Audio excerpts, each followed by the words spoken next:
Dans l'histoire contemporaine, peu d'événements peuvent être comparés au génocide arménien dont nous commémorons aujourd'hui le 111e anniversaire. Vraiment très peu. La Shoah, il y a 85 ans, et le génocide des Tutsis au Rwanda, il y a 32 ans, appartiennent à cette même catégorie de crimes absolus.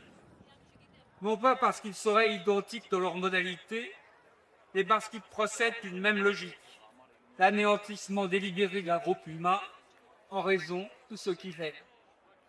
Dans ces trois cas, les victimes n'étaient pas des combattants, mais des civils, femmes, enfants, vieillards, assassinés pour leur seule appartenance. Et l'ampleur du crime dépasse l'entendement.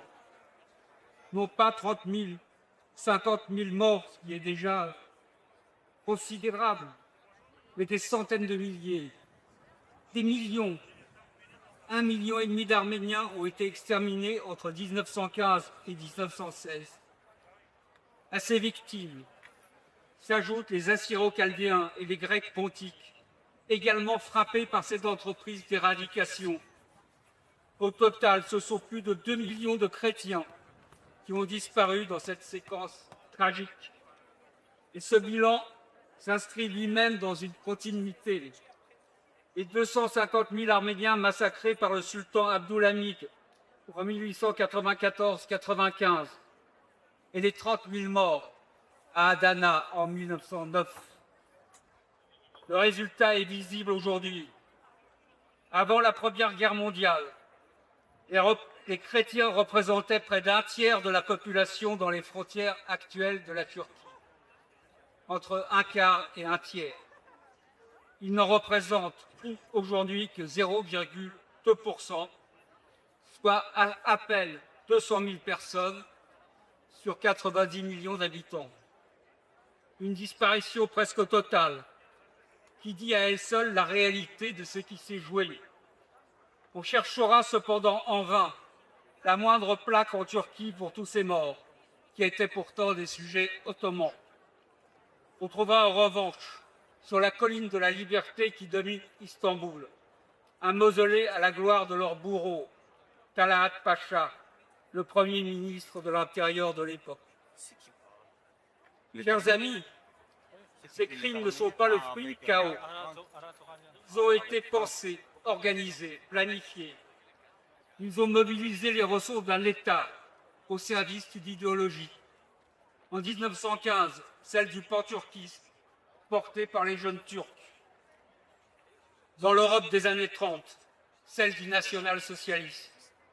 Dans tous les cas, une même mécanique, désigner un ennemi intérieur, le déshumaniser, puis orchestrer sa disparition.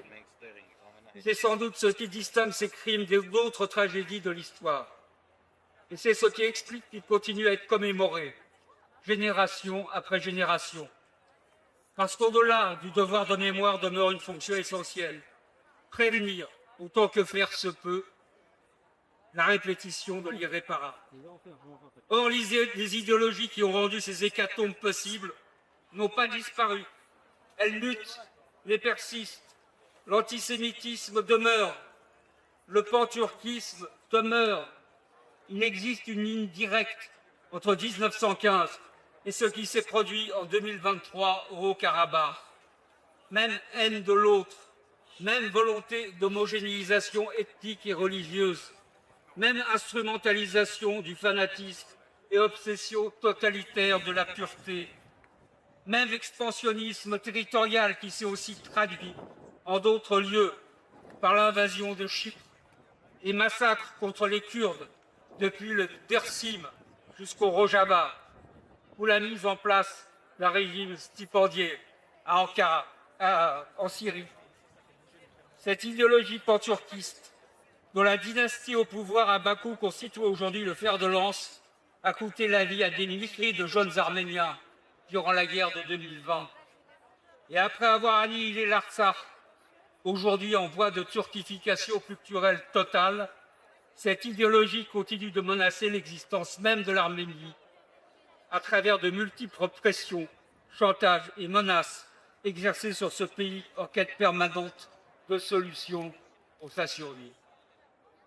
Ainsi se présente aujourd'hui la situation, avec à l'intérieur de cette tragédie un autre drame particulièrement cruel, celui des prisonniers arméniens de Bakou. Aujourd'hui encore, 19 responsables politiques et militaires de la République d'Artsakh sont détenus en Azerbaïdjan. À travers eux, c'est tout un peuple, où qu'il se trouve, qu'on cherche à atteindre, à humilier, à faire plier. C'est la raison pour laquelle nous portons aujourd'hui ce ruban jaune qui symbolise la solidarité universelle avec les otages. Il rappelle en ce jour de mémoire que l'hommage de nos 1,5 million de martyrs participe ô combien de la défense des vivants. Mes chers amis, nous avons aujourd'hui la chance de nous exprimer dans un pays qui a reconnu le génocide arménien, qui a fait du 24 avril une journée nationale de commémoration et qui, ces dernières années, a manifesté son engagement aux côtés de l'Arménie. La France est un pays ami. Elle l'a encore prouvé avec la résolution votée à l'unanimité, le 3 février à l'Assemblée nationale. Ce texte affirme 4 principes clairs. Le soutien aux Arméniens d'Artsakh chassés de leurs terres, le droit au retour dans des conditions de sécurité, la condamnation de la détention arbitraire de leurs dirigeants et l'exigence de leur libération immédiate et sans condition. Voilà ce qui a été voté à l'unanimité par l'Assemblée nationale. Ces mots engagent.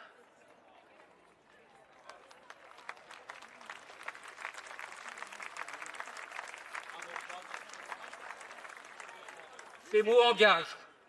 Nous formons l'espoir que les actes suivent. L'histoire nous regarde. Elle observe notre capacité à tirer les leçons du passé.